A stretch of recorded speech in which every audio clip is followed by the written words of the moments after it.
네, 27회 기출문제 풀어보도록 하겠습니다.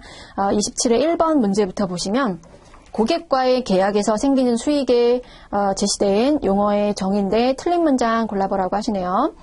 3번 지문에 보시면 계약 자산이란 말이 나오는데 기업이 고객에게 이전한 재화나 용역에 대해서 그 대가를 받을 기업의 권리로 그 권리에 시간의 경과 외의 조건이 있는 자산. 요 맞는 문장인데요. 한번 의미를 리마인드 해보려고 말씀드렸어요.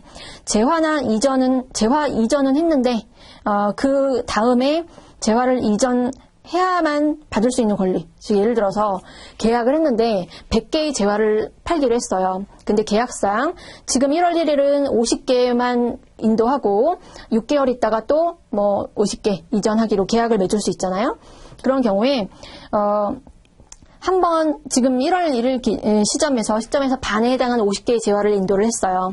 그럼 아직은 몇 달 있다가 50개를 또 아직은 더 인도해야 될 의무가 남아있는 거죠. 그런 상황에서 지금 1월 1일 당시로서는 계약 자산이에요. 매출 채권, 수취 채권이 아니라. 왜냐하면 그거의 경우에는 만약에 계약상에 6월 6개월 있다가 나머지 50개를 인도 안 하는 경우도 있을 수 있잖아요. 뭔가 자의든 타의에 의해서. 그러면 계약 조건이 나중에 너 50개 더 마저 인도해야만 돈을 받을 수 있어 라고 그 조건을 달 수 있잖아요. 그런 경우에는 1월 1일로서는 아직은 수행 의무를 다 이행 안 한 거기 때문에 수취채권이라는 절대적인 무조건 받을 수 있는 권리가 아니라 조건부기 때문에 계약자산이라는 용어를 쓴다는 것이죠. 그래서 이제 답은 4번이 틀린 건데, 계약부채란 기업이 고객에게서 이미 받은 대가에 상응해서 돈 받았으니까 그거에 대한 대가로 뭘 해줘야 되는 그런 개념은 맞는데, 괄호 안에 보시면 지급기일이 되었더라도 수령하지 않은 대가는 제외라고 되어 있는데, 수령하지 않은 대가는 제외라는 그 말이 틀린 거죠. 계약부채란 이미 받은 대가에 상응해서 뭘 해줘야 되는 거긴 한데 지급기일이 된 대가를 얘기합니다. 그래서 괄호 안의 문구 때문에 이제 틀린 문장이 되는 것이고, 기본적인 용어에 대한 정의니까 한번 기본서 같은 것들을 충분히 읽어보시면 어렵지 않으실 거고요. 계산 문제로 넘어갈게요. 2번 문제 보시면 X 1년 5월 1일 A는 B사에게 제품 100개를 개당 10,000원에 현금 판매하고 모두 인도했어요. 그럼 그 다음에 단 반품권이 부여되어 있네요. 30일 이내에 반품을 한다면 전액 100% 환불해주기로 했대요. 이제 A는 제품에 대한 통제가 이전되는 시점인 X 1년 5월 1일에 판매한 제품 중에서 5개가 한 달 동안 이내에 반품될 걸로 합리적으로 예측을 한 거죠. 그러면 이제 95개만큼인 수익을 잡고 5개만큼은 수익이 아니라 아직은 부채를 잡는다. 그러면 나머지 부채는 언제 수익을 잡는다? 한 달이 지나서 고객이 더 이상 환불을 하고 싶어도 못하게 되는 시점이 됐을 때 이제 드디어 부채를 돌리고 수익을 잡는다는 것이죠. 그렇게 되려면 전제가 필요해요. 다음 문장에 보시면 A는 반품 기간이 종료될 때 이미 인식한 누적 수익 중 유의적인 부분을 되돌리지 않을 가능성이 매우 높다고 보았으며, 이 문구가 그 얘기를 하고 있는 것이죠. 어려워 보이지만 결국 쉽게 생각하면 뭐예요? 되돌리지 않을 가능성이 매우 높다는 얘기는 95개만큼은 반품이 되지 않을 거라는 그 예측이 뒤집어질 가능성이 매우 낮다는 얘기예요. 근데 예측이 거의 맞을 거라는 거죠. 그러면 95개까지만 수익을 인식하고 5개만큼은 부채 잡으란 얘기를 지금 이렇게 표현하고 있는 것이죠. 그래서 질문은 결국 X 1년 5월 1일 날 매출액과 매출원가를 구해보시오. 회계 처리 안 해도 되겠죠. 금액은 바로 가능해요. 그 암산이. 95개만큼이 매출이니까 95개인데 개당 10,000원에 팔았으니 매출액은 보나마나 95만 원일 것이고, 매출 원가는 요거 문제 첫 번째 줄의 원가가 개당 6,000원짜리였었죠. 6,000원인데 매출 원가는 몇 개만 매출 원가 잡아요. 수익 비용 대응의 원칙에 의해서 매출도 그리고 매출 원가도 95개만큼만 수익과 비용으로 잡는 거죠.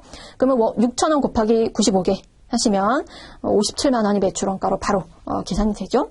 답은 1번. 어렵지 않게 구하실 수 있고요. 그 다음 3번 문제는 앞서 풀었던 26회에서 2번 문제와 거의 숫자만 바꾸고 똑같기 때문에 여기선 그냥 넘어가겠습니다. 26회 2번 문제랑 거의 똑같고요. 그 다음 4번으로 넘어가시면 A사의 2001년 5월 매출 중 관련 자료인데 질문은 X1년 5월 매출액을 묻고 있어요. 현금 매출, 외상 매출 구분 없이 그냥 매출액을 묻고 있는 거죠. 그럼 현금 매출에다 외상 매출 다 더한 전체 매출을 구하셔야 된다는 얘기고, 박스 안의 내용을 토대로 매출 채권의 T 계정을 한번 그려볼게요. 기초 잔액 두 번째 동그라미에 나와 있죠. 5월 중인데 4월 30일은 전달 말일이니까 이달 초 기초 잔액으로 보시면 되는 거죠. 11280-000.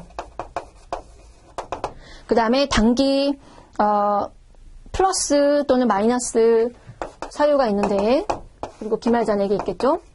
그러면 변동 사유 뭐가 있냐. 세 번째 5월 중에 대손 처리한 거 72만 원이에요. 실제 대손이 발생했으니까 매출 채권을 감액하겠죠. 72만 원만큼 감소 사유가 되겠네요.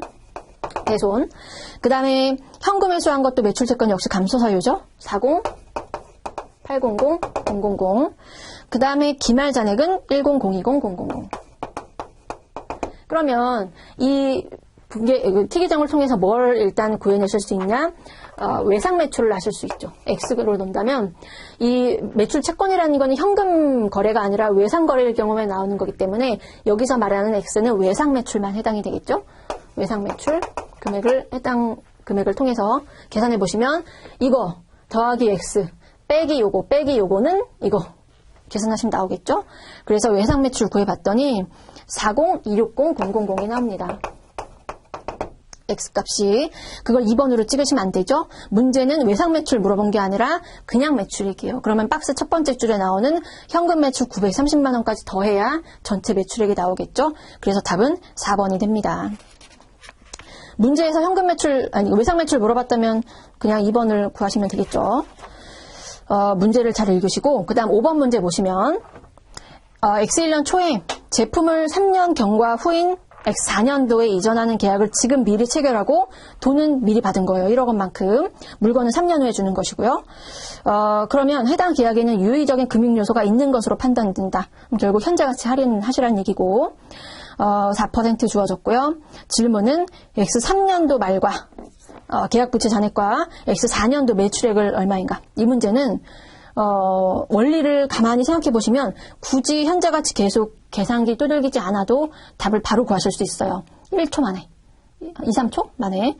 뭐냐면 X1년도에 돈은 미리 받고 3년 후에 제품을 인도한다고 하면 지금은 돈 받았으니까 현금이 들어올 거고 상대 계정에 매출을 잡는데 그 매출 금액은 현가 할인한 금액으로 잡겠죠. 그리고 매년도 말에 할인 상각해 나갈 거예요. 그러고 나서 X3년도 말까지 상각을 한 다음에 바로 다음 날인 X4년도 초에 1월 1일 날 바로 전날인 3월 X3년 말에까지 할인한 금액을 없애면서 그 다음 매출로 돌리겠죠. 이 말 이해하셨죠? 그럼 그 말은 문제에서 질문하고 있는 X3년도 말의 부채 잔액과 바로 다음 날인 X4년도의 매출액이 똑같아야 된다는 얘기예요. 삼각하고 바로 돌리니까. 그러면 보기 중에서 두 개의 금액이 동일한 거는 하나밖에 없어요. 두 개라면 계산이 좀 들어가야 되겠지만 먼저 계산하기 전에 그 원리를 아신 다음에 쭉 보고 두 개가 금액이 동일한 게 하나밖에 없다면 그걸 답으로 그냥 찍고 바로 넘어가시란 얘기예요. 시간 세이빙할 수 있겠죠? 이 문제 같은 경우에는 5번밖에 없네요. 5번 찍고 넘어가시란 얘기예요. 계산은 그냥 굳이 하진 않을게요. 어려운 게 아니니까. 그 다음 6번 웹툰 제작회사인 A는 자사 제작 웹툰 속 캐릭터의 이미지와 이름을 B사에게 4년 동안 사용하도록 하는 라이센스 계약을 X1년 초에 체결했다. 예를 들어 디즈니 캐릭터 이런 것들을 사용할 수 있는 권리를 주고 체결했다는 거죠. 그리고 얼마로 받겠죠. 대가로. 아동용 장난감 제조회사인 B사는 합당한 지침 내에서 장난감 만들 때 겨울왕국 2 이런 캐릭터 막 넣고 막 그런다는 얘기죠. 합당한 지침 내에서 A사의 웹툰 속의 캐릭터를 사용할 수 있다. 그 대가로 4년 동안 매년 3천만 원씩 받기로 했어요. 고정 금액으로 받네요. 매년 매출액의 일정 퍼센트를 로열티 형식으로 받을 수도 있지만 이 문제의 경우는 고정 금액을 받네요. 이 계약에 따르면 가장 최신의 이미지를 사용해야 하고 해당 웹툰의 주요 캐릭터는 시간에 따라 이미지 발전하고 어쩌고 빈번하게 등장하기도 한다. 해당 라이센스 계약과 관련해서 A사가 부여한 라이센스의 성격 및 A사가 X1년도에 인식할 수익은 얼마인가? 이거는 일단 보기 중에서요. 이것도 이제 바로 답을 찍고 넘어갈 수 있는데 계약상의 내용에 따라 수익을 인식하면 되는 거죠. 당연히 계약상 매년 고정 수익 3천만 원이라고 했으니까 당연히 X1년 수익은 3천이죠. 3천에 해당하는 건 2번밖에 없으니 2번 찍고 넘어가시면 되는데 이왕 본 거 접근권이라는 거에 개념을 한번 짚고 넘어가자라는 거예요. 접근권과 사용권이라는 게 있는데 사용권은 그냥 판 거예요. 그래서 그냥 판매가 이루어진 거기 때문에 그 기간 동안 내가 그 캐릭터를 사용해서 무엇을 하든 나의 자유대로 사용할 수 있다는 얘기죠. 결국 나한테 넘어온 거야. 판 거니까. 넘어갔다는 얘기죠. 상대방에게로. 반면에 접근권에 해당하려면 예를 들어서 이 판 것처럼 아예 넘어간 게 아니라 예를 들어 뭐 지금 여러분이 보고 계신 인강 같은 걸로 예를 들어 봐도 해당 뭐 인강을 결제해서 뭐 한 달 동안 2달 동안 본다라고 했으면 그 한두 달 동안 내가 인강을 한 번만 보든 뭐 100번을 보든 상관없이 아무리 내가 인강을 많은 횟수를 반복해서 봤다 할지라도 그 인강이 나의 컴퓨터에 파일로 저장되는 건 아니잖아요. 그냥 스트리밍으로 그냥 플레이를 눌러서 인강을 볼 수 있는 그러한 권리만 있는 것이죠. 그걸 내 컴퓨터에 저장할 수는 없어요. 그래서 그런 것들이 대표적으로 접근권이라는 거죠. 그래서 이 문제의 경우에는 2번에 해당이 됩니다. 라이센스 성격은 접근권이고 수익은 3천만 원이라는 거죠. 이 라이센스의 계약의 내용에 따르면 해당 기간 동안 약정 기간 동안 캐릭터를 사용할 수만 있는 것이지 그걸 그 영구히 내가 뭔가 자의적으로 뭐 처분하거나 그럴 수 있는 권리가 없어요. 그래서 접근권이란 얘기고 뭐 이론적인 내용이죠. 그 다음에 계산 문제 7번 보시면 건설계약 도급공사 800만 원의 계약 관련 자료입니다. 문제는 3년도의 계약 이익을 묻고 있어요.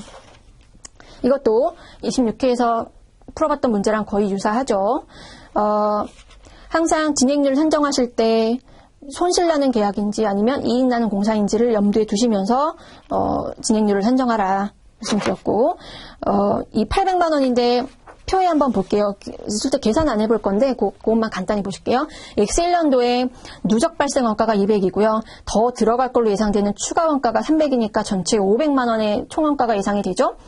수주 금액은 800이니까 300 이익 나는 공사고 그래서 그거에 따라서 이익률 산정하시면 되고 진행률. X2년도 누적이에요. 단기 발생 원가가 아닌 거죠. 그러니까 X1, 2 합쳐서 360이라는 거예요. 앞으로 더 들어갈 게 240이니까 총 예상 원가는 600. 아직은 800이 수주금액이니까 이익 나네요. 3년도에 600. 그래서 그냥 정상적인 경우로 다 이익이 예상되는 공사니까 그냥 노멀한 그러한 전형적인 문제네요. 이익률, 진행률 산정해서 구하시면 되는데 또 26회 문제와 똑같이 질문에서 물어보고 있는 게 계약 수익을 물어본 게 아니라 계약 이익을 물어보는 거죠. 수익 빼기 비용해서 그 이익에 해당하는 금액을 구하시면 될 거고 어렵지 않고요. 8번 문제를 보시면 A사는 사용 중인 업무용 승용차를 교환했어요. 유형자산 교환 거래인데 각 자료가 주어져 있고 네 번째 줄 보시면 상업적 실질이 있는 경우에 A가 인식할 손익은 얼마인가. 26회에서는 이거랑 거의 비슷한 문제가 나왔었는데 조금 달라지는 게 세 번째와 네 번째 줄에 해당하는 이 문구가 26회에서는 없었어요. 그 차이를 보시면 이 문장이 세 번째, 네 번째 줄이 없다면 일반적으로 실질이 있는 경우니까 A사 입장에서는 어떤 동계를 끊으면 돼요? 내가 가지고 있던 장부 금액 없어지고 대가로 새로운 자산 취득하고 그 다음에 상업적 실질이 있다고 했으니까 이 취득원가는 어떻게 구해요? 내가 준 거의 공정가만큼을 끌어서 취득자산의 취득원가로 삼는다라고 했었었죠. 근데 현금 수수가 있을 수도 있으니까 그거를 고려해야 된다라고 풀어봤던 게 26회였어요. 근데 표에 보시면 A가 준 거의 공정가는 5천이고 그 대가로 B로부터 받은 거의 공정가는 5,500이에요. 그럼 일반적인 경우라면 내가 5천만 원 시가 상당의 물건을 주고 대가로 5,500짜리를 받았으니 주고받는 거의 공정가가 대등해야 교환거래가 성립이 되겠죠? 근데 500만 원이 더 비니까 나는 현금을 거기다 받아야 돼요? 줘야 돼요? 줘야죠. 내가 준 거보다 받은 게 더 많으니까. 그래서 현금 500만 원 굳이 언급이 없어도 잊지 마시라 여기 썼었어요. 26회에서는. 그런데 이 문제는 좀 다른 것이 세 번째 줄, 네 번째 줄 그 문장 때문에 그래요. B사의 공정가치가 A사의 공정가보다 더 명확하다. 일반적인 경우는 실질이 있으니까 다시 말하지만 준 거의 공정가만큼을 이거의 취득원가로 가져요. 가져가요. 근데 이 준 거의 공정가보다 내가 받은 거의 공정가가 더 명확하다는 요 문구가 주어져 있다면 그때는 공정가 차이로 인한 현금 수수 고려하지 않는다는 거예요. 그 점을 유의하시기라는 말씀을 좀 드리면서 이 문제를 본 거죠. 이게 핵심이에요. 그래서 이 문제의 경우는 이 문구 때문에 현금 500만 원 요걸 안 쓴다는 얘기예요. 그러면 준 거의 공정가만큼을 이제 취득원가로 삼는데 준 거의 공정가를 5,500으로 이제 5,000이에요, 500이에요. 준 거의 공정가는 5,000이죠. 근데 말 그대로 이거보다는 받은 거의 공정가가 더 명확해. 그러면 현금 수수도 고려 안 하고 준 거가 아니라 받은 거의 공정가를 더 명확하기 때문에 그걸로 취득원가 삼겠다는 얘기예요. 그러면 5,500이 되겠죠. 여기가 5,000이 아니라. 그리고 나머지 차이가 나는 건 처분손익으로 메꿔주시면 돼요. 여기 북밸류는 1억에 6,000이니까 4,000이네요. 그럼 1,500이 여기 비죠? 처분 이익으로 해서 메꿔주시면 된다는 거죠, 차대를. 그러면 답은 5번이 되겠네요. 처분 손익을 물어봤으니까 이게 답이고, 만약에 취득 원가를 물어봤으면 5,500 이렇게 답을 하시면 되겠죠. 이 문제는 좀 특이하니까 정상적인 경우와 좀 비교를 해두시고, 그 다음에 9번 문제를 보시면 10월 1일 건물과 부수 토지를 1억 1,000에 취득했습니다. 수수료가 1,000만 원 들었고요. 이거 취득 원가에 가산하는 거죠. 공정가가 각각 1억과 5천이었어요. 근데 건물에 대해서는 원가 모형이고요. 감가상각합니다. 질문은 건물에 대해서 X1년도 손익계산서에 인식할 감가상각비를 물었어요. 감가비 자체는 뭐 계산하는 게 어렵거나 특이한 건 아닌데 문제는 처음에 취득원가를 일단 배분하는 거래가격 배분의 이슈가 더 핵심인 거죠. 건물이랑 토지를 합쳐서 1억 1,000에 샀어요. 그러면 일부는 건물, 일부는 토지의 거래가격을 배분해야 되겠죠. 배분하는 기준은 각각의 개별 공정가치 비율대로 세 번째 줄에 주어졌죠. 1억과 5천, 건물과 토지에 대해서 각각 1억과 5천이니까 얘는 1억이고 5천. 그 비율대로 이제 쪼개라는 거죠. 1억 1,000을. 그러면 쪼개보니 또 하나 제가 놓친 게 있네요. 두 번째 줄 수수료 1,000만 원 발생하고 취득원가에 얹으라고 했는데 제가 또 깜빡하고 안 적었네요. 1억 1,000이 아니라 1억 2천으로 배분을 하셔야 되는 거죠. 이것도 잊기 쉬우니까 주의해 주시고 1억 2천을 요 비율대로 쪼개더라. 그러면 건물에 배분되는 거래 가격은 8천만 원. 토지에 해당하는 부분은 175만 원. 8천만 원. 8천만 원이 되겠죠. 토지는 뭐 얼마 이렇게 돼 있는데 계산 여기서 빼시면 되게 4천이 되겠네요. 그러면 문제에서는 뭘 물어봤냐? 건물에 대해서 X1년도 상각비를 물어봤어요. X1년도. 토지는 상각 안 하니까 요거를 이제 상각을 하셔야 되는데 또 하나 첫 번째 줄에 10월 1일 취득한 거죠. 날짜가 1월 1일이 아니라 그 X1년도에는 3개월어치만 상각을 하셔라. 월할 상각. 그것도 이제 함정이 되겠네요. 8천만 원인데 취득원가 이게 8천이고 잔존가는 1,000이네요. 그러면 7천만 원이 감가상각 대상 금액인 것이고 정액법의 내용연수 10년이니까 10분의 1인데 곱하기 12개월 중에 3개월어치만 한다. 요거 하면 답이 되겠죠. 답은 2번 175만 원. 그 다음에 10번 문제 보시면 역시 X1년 7월 1일 중간에 기준 취득을 했네요. 사용해 오던 중에 X3년도 10월 1일에 또 팔았어요. 그러면 원가 모형이고 연수합계법 적용했을 때 처분손익이 얼마인가. 그럼 요거는 좀 시간에 대한 그림을 좀 그려보셔야 되는데 취득부터 처분까지 세 연도가 걸쳐져 있네요. 1년도, 2년도, 3년도. 취득은 7월 1일 날 했고요. 처분은 X3년도 10월 1일 날 했다. 이 기간 동안 감가상각을 해왔겠죠? 그러면 처분손익은 결국 처분가에서 이 당시의 북밸류 차감한 금액만큼이 처분손익이 될 텐데 그러면 감가상각 무계획을 구하는 게 첫 번째 하셔야 될 거네요. 연수합계법이라 했으니 취득금액 1,000만 원에 그 다음에 잔존가 100이니까 900만 원만큼의 감가상각 대상 금액이 되겠죠? 바로 쓸게요. 900만 원 곱하기 이 기간에 3년도를 걸쳐 있지만 저는 한 번에 계산해 볼게요. 연수합계법이니까 5년이니까 5, 6에 30, 15. 15분의 5, 4, 3, 2, 1 이렇게 계산하는 거죠. 15분의 5. 15분의 5에 해당하는 거는 12개월어치니까 다음 년도 6월 말까지 요 곱해지는 숫자가 15분의 5가 적용될 거고, 그 다음 년도 6월 30날까지는 또 15분의 4가 적용이 되겠죠. 그 다음에 7, 8, 9 나머지 3개월은 15분의 3이 적용이 될 거예요. 순차적으로. 그러면 일단 15분의 5 더하기 4는 한 방에 가고, 그 다음에 이렇게 쓸 수도 있겠네요. 5 더하기 3인데 그 다음에 3은 12개월 중에 3개월어치만 해당이 된다. 이렇게 쓸 수 있겠죠. 이렇게 써도 되고, 아니면 풀어서 써본다면 이 두 개를만 따로 묶고 나머지 하나를 따로 떼어본다면 곱하기 15분의 5, 4, 3인데 여기는 12개월어치 중에 3달치만 해당이 됩니다. 이렇게 따로 써도 되고요. 헷갈리면. 이게 이제 계산해보시면 감가상각 누계액이 되겠죠? 계산해보니 585만 원이 나오네요. 이게 감가상각 누계액이에요. 감누. 그러면 처분하기 바로 직전 10월 1일 현재의 장부금액은 어떻게 될까요? 취득가액인 1000에서 585만 원을 뺀 나머지가 북밸류겠죠? 이거 순간 잘못해서 900에서 빼시면 안 돼요. 얘는 잔존가 뺀 감가상각 대상금액이기 때문에 헷갈리시면 안 되는 거죠. 1000에서 얘를 빼시면 북밸류가 415예요. 그러면 처분 시 회계 처리를 바로 해보면 415 장부금액 빠지고 얼마 처분해요? 535만 원에 처분했다. 그럼 나머지가 처분 손익으로 계산되겠죠? 답은 4번이 되네요.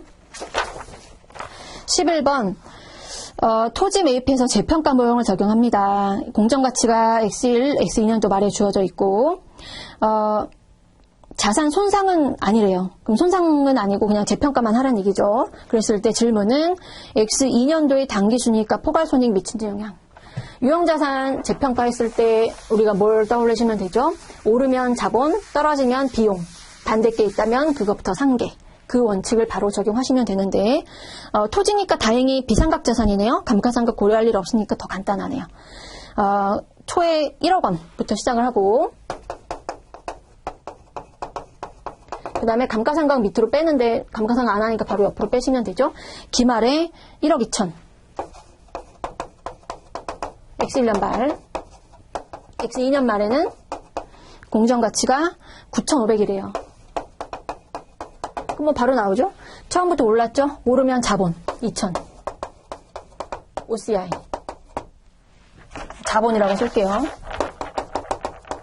그 다음에 다음 년도 떨어졌어요. 얼마 때 2,500 떨어졌죠? 그럼 떨어지면 비용이냐? 잠깐 전년도에 자본 잡은 게 있으니까 전년도부터 반대께 있다면 반대급부터 상계 플러스로 잡힌 자본 2천만 원 먼저 까고 더 떨어진 500만 원만 단기 비용으로 잡으라는 거죠. 단기 손익. 얘는 자본 감소고 얘는 단기 손익 계산서에 바로 꽂힐 비용인 거죠. 그러면 X2년도에 단기 손익은 500만 원 감소. 그 다음에 OCI는 2천 감소. 자본. 1번이 답이 되는 거죠. 아주 쉬운 문제였어요. 바로 암산으로도 가능하고. 그 다음에 12번 문제를 보시면 X1년 초에 방송 라이센스를 1억 원에 취득했어요. 유효기간 10년이지만 통상적인 수준의 서비스를 제공하고 법을 준수한다면 거의 별도의 원가 없이 비한정으로 갱신이 가능하대요. A사는 비한정으로 갱신하라는 의도와 능력도 있다. 질문은 뭐예요? X1년 말 ES 라이센스 금액 잔액을 묻고 있어요. 그럼 뭐 이거 또 1초 만에 나오는 거죠, 답이? 왜요?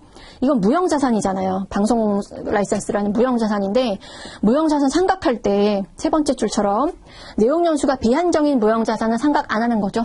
상각을 안 하니까 취득원가 1억 원이 그대로 계속 장부에 남아있겠죠. 손상이 되지 않는 이상. 근데 손상은 없다고 가정했으니까 그냥 장부금액 1억 원이 그대로 있는 거죠. 그럼 답은 5번. 13번 B를 합병하면서 합병대가로 8억 원을 지급했어요. 합병 시점 피합병사인 B 먹히는 애죠. 얘의 자산 총계가 얼마요? 100만, 1000만, 억, 10억, 10억 5천. 부채는 4억 5천. 그러면 결국 퉁치면 자본에 먹히는 회사의 자본의 장부금액은 얼마란 얘기예요? 7억 원짜리 자본의 장부금액을 가진 회사를 먹었다는 거죠. 근데 자본의 북밸류가 중요한 게 아니라 시가가 중요한 거죠. 재무제표상 자산부채 장부금액은 건물 빼고는 북밸류 공정가치 동일하다. 그럼 시가는 건물의 시가만 장부금액과 차이 나는 것만 고려하면 그대로 전체 회사의 시가가 산정된다는 얘기죠. 봤더니 건물의 북밸류는 1억 2천이었다. 그러면 합병 시점의 공정가치는 1억 8천이래요. 그럼 6천만 원만큼 시가가 올랐다는 얘기죠. 그 말은 먹히는 피합병사의 자본의 공정가치는 얼마라는 얘기예요? 순자산의 공정가치? 7억 6천짜리 회사인 거죠. 7억 6천짜리. 그럼 7억 6천짜리 시가 회사를 사면서 시가인 7억 6천만 주고 산 게 아니라 8억을 줬다. 시가보다 더 주고 산 그 플러스 알파의 금액이 바로 영업권이죠. 그럼 굿윌 영업권 얼마예요? 4천만 원. 바로 3번이 되겠죠? 개념만 아시면 바로 구할 수 있는 문제였고. 14번. 구조조정과 관련된 내용 중 틀린 거 골라보시래요. 3번이 틀린 건데 구조조정 충당부채로 인식할 수 있는 지출은 구조조정에서 생기는 직접비뿐만 아니라 간접비용도 포함된다? 간접비용은 포함하지 않고 구조조정을 하기 때문에 생기는 그 직접 발생되는 비용만 구조조정 충당부채로 인식할 수 있어요. 구조조정하면서 발생하는 직접비용만 해당이 된다. 다른 것 때문에 두루두루 발생하는 간접비라든지 관련 없는 비용이라든지 이런 건 포함이 안 된다는 거죠. 구조조정이 없다면 발생하지 않았을 비용. 그것만 포함한다. 15번. A사는 제품 구입 후 1년 이내에 제조상 결함이 발생하는 경우 수선을 보증합니다. 별도로 구매할 수 있는 선택권 없고요. 약속한 보증이 합의된 규격의 제품이 부합한다는 확신에 더하여 고객에게 용역을 제공하는 것이 아니다. 기억나세요? 보증은 두 가지가 있다. 뭐요? 확신유형과 용역유형. 기억나세요? 확신유형과 용역유형.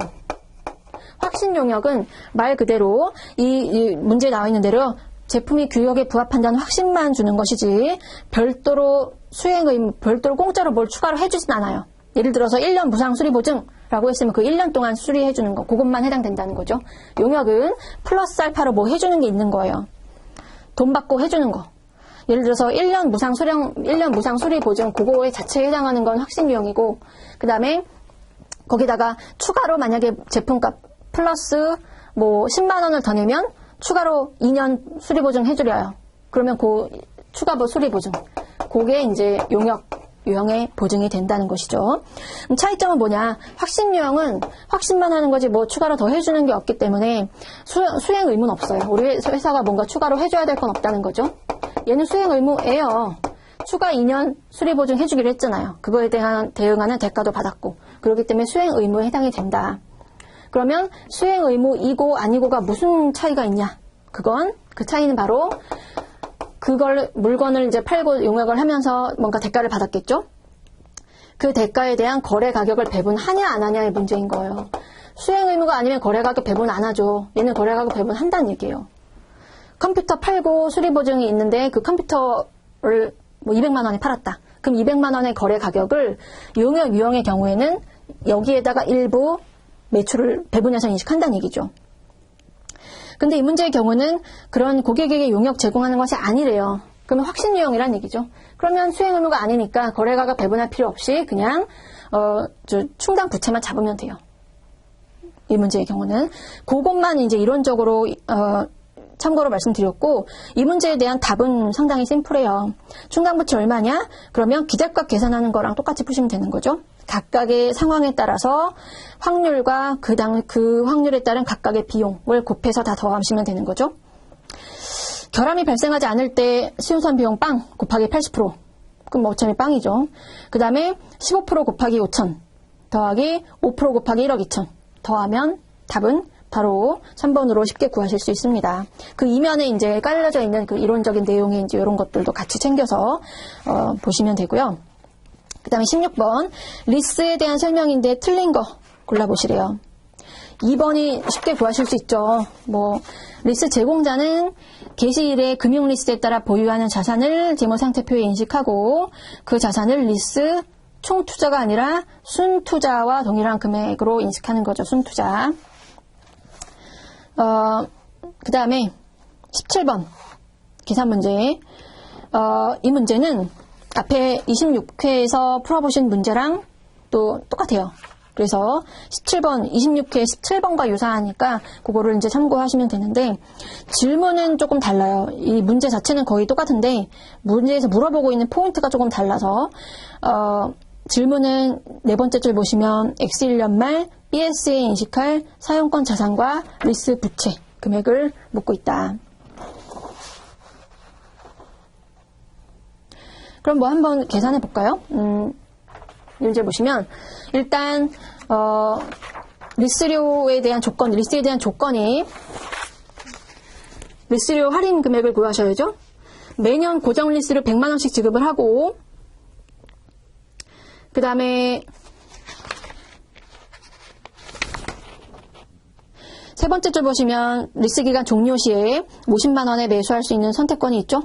그리고 그 선택권 행사할 가능성이 매우 높대요. 그러면 그것까지 고려해서 현금 흐름에 포함을 시키셔야 되는 거고, 그리고 리스 고정 리스료 100만 원에 평가 계수 4.3295죠.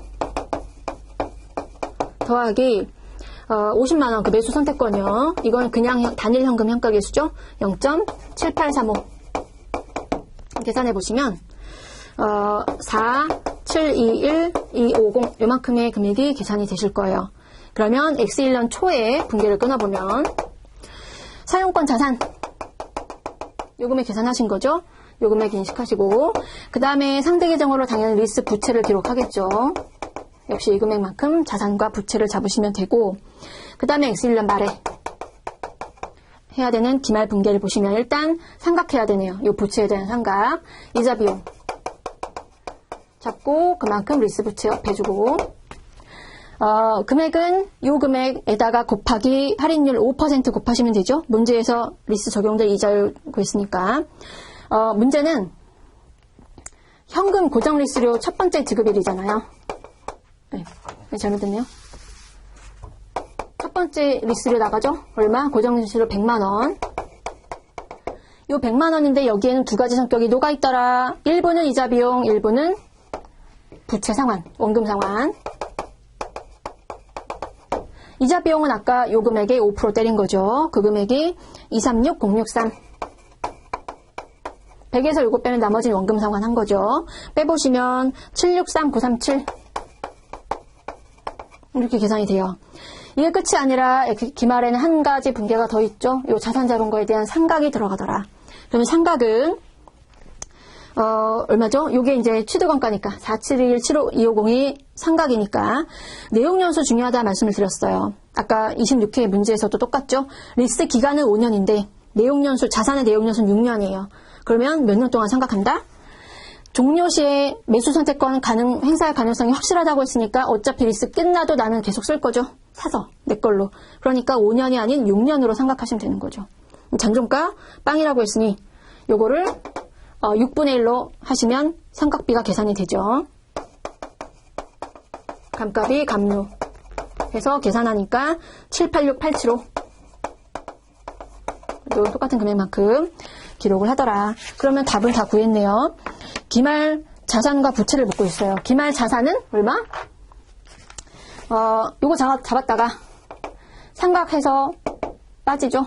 그러니까 그 차익만큼 나머지 금액이 자산 북밸류 남아있을 것이고, 리스 부채는 이만큼 471-250 잡았다가 원금 상환하면서 일부가 빠졌죠. 그래서 차감한 금액만큼 나머지가 부채 잔액으로 남아있을 거다. 그렇게 계산하시면 1번이 답이 나오실 거고요.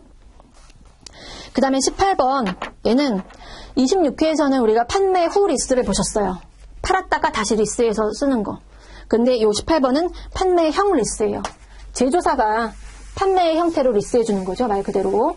판매 후 리스와 판매형 리스는 조금 다르죠. 형태가. 이 문제는 판매형 리스예요. 읽어보시면 기계장치를 제조해서 금융리스 방식으로 B에 판매했다. 개시일은 X1년 초고요. 해당 거래와 관련해서 X1년도에 인식할 매출 총액을 묻고 있어요. 이것도 공식 포맷으로 암기해 놓으시면 바로 적용하실 수 있는데, 매출액에서 매출원가를 빼셔야 매출 총액이 나오죠. 그러면 이렇게 판매형 리스 같은 경우에 그 회계 처리는 구조가 딱 암기해 놓으시면 돼요. 금융리스 채권 팔았으니까 일종의 매출채권 같은 거죠. 돈 팔았으니까 돈 받을 권리가 있고 팔았으니까 또 매출이라는 수익의 기록이 되겠죠. 그 다음에 매출원가 재고자산 기록하셔야 되는 거죠. 매출원가. 그 다음에 재고. 이제 기본적인 구조인데 금액을 결정하는 방식은 예를 들어서 매출이 예를 들어서 A라는 금액이고 원가에 해당하는 매출원가 재고가 B라고 한번 해볼게요. 그럼 A가 뭐고 B가 뭔지 아시면 되겠죠? A는 뭐예요? 매출 잡는 거. 공정가 그 기계장치 또는 설비? 기계장치네요. 기계장치에 대한 공정가와 최소 리스료. 현재 가치. 둘 중에 뭐다? 작은 거. 미니멈인 거죠. 즉, 둘 중에 작은 거. 공정가와 최소 리스료, 현재 가치 한 거. 둘 중 작은 게 이 A에 들어가요. 그 다음에 B는 제품의 원가에 해당하는 거죠. 원가에 해당하는 건 당연히 재고자산의 북밸류예요. 말 그대로.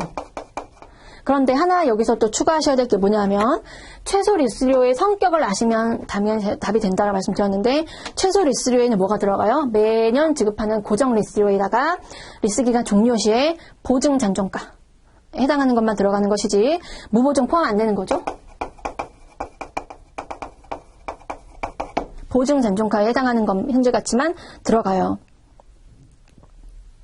그러다 보니 실제 최소 리스료라는 것 자체에 무보증이 포함이 안 되다 보니까 우리는 더해줘야 된다는 거죠. 무보증 잔존가에 해당하는 것도 더해주셔야 돼요. 그래서 여기에는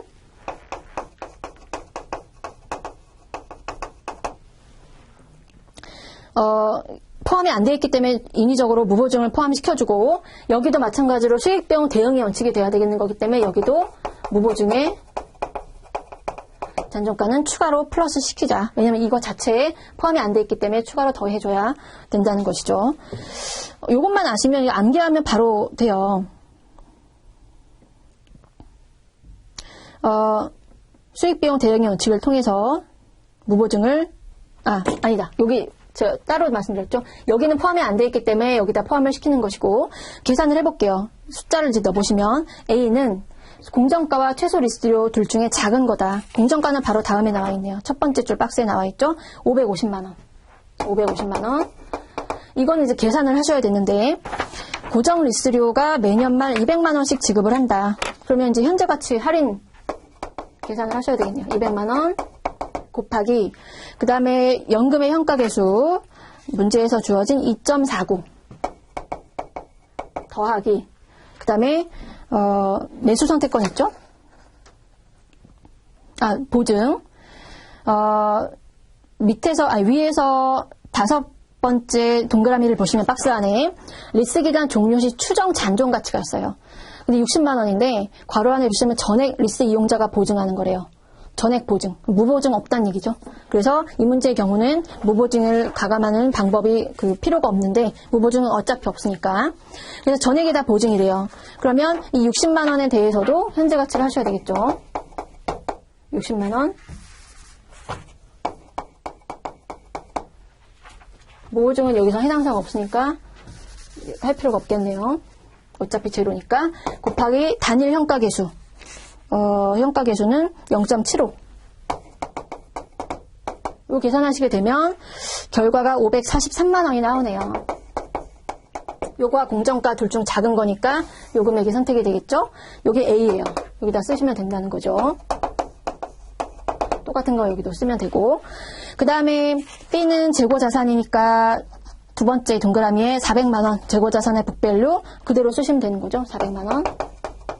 여기도 마찬가지고 그럼 매출총액은 매출액에서 매출원가 빼면 되는 거니까 1번 143만원 이렇게 계산을 하시면 된다. 요 기본적인 회계처리 구조하고 여기 들어가는 각각 금액을 어떻게 계산하는지에 대한 것만 기억을 하시면 사실 더 꼬아서 내거나 이럴 일은 없을 테니까 비교적 쉽게 푸실 수가 있고요. 그 다음 19번에 보시면 법인세인데 틀린 문장 골라보시래요. 답은 4번인데 이연법인세 부채란 차감할 일시적 차이입니까?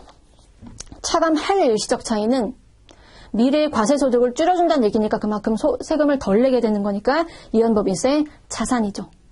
부채는 가산할 일시적 차이가 되는 거죠. 과세소득을 늘려서 그만큼 세금 더 내게 하는 거니까. 그래서 4번이 틀렸습니다. 그 다음 20번 문제를 보시면 이연법인세 문제네요. 두 번째 줄 보시면 X2년도 법인세 비용이 500만 원일 때 X2년도에 인식할 당기 미지급 법인세 부담액은 얼마입니까? 그러면 얘도 회계처리 바로 껴놓으시면 되는 거죠. 회계처리가 여기 당기 미지급 법인세, 그 다음 법인세 비용, 그 다음에 차변 대변에 각각 이연법인세 자산부채를 적절하게 껴넣어주시면 마지막에 법인세 금액이 계산이 되는 거죠. 그러면 보시면 법인세 비용이 500만 원입니다. 그러면 비용 주어진 거 그대로 쓰고 손익계산서에 바로 꽂힐 금액인 거죠. 그 다음에 이제 당기 법인세 부담액. 선생님 이걸 물어보는 거니까 이제 이연법인세를 껴놓으시면 X1년 말은 결국 X2년 초죠. 그래서 기초 기말이라고 보시면 되겠고, 자산은 기초 175, X2년도 말에 225. 그러면 얼마예요? 자산이 50만 원 늘었죠? 그러면 이연법인세 자산 50만 원 늘어주고, 부채는 기초에 비해 기말이 100만 원 늘었네요. 그러면 부채 100만 원 늘려주고. 그럼 요 X값 물음표 바로 껴놓으실 수 있겠죠? 답은 3번 450만 원이 되네요. 그 다음에 21번 주식 기준 보상인데요. 21번부터는 잠깐 쉬었다가 다음 시간에 하도록 하겠습니다. 수고하셨습니다.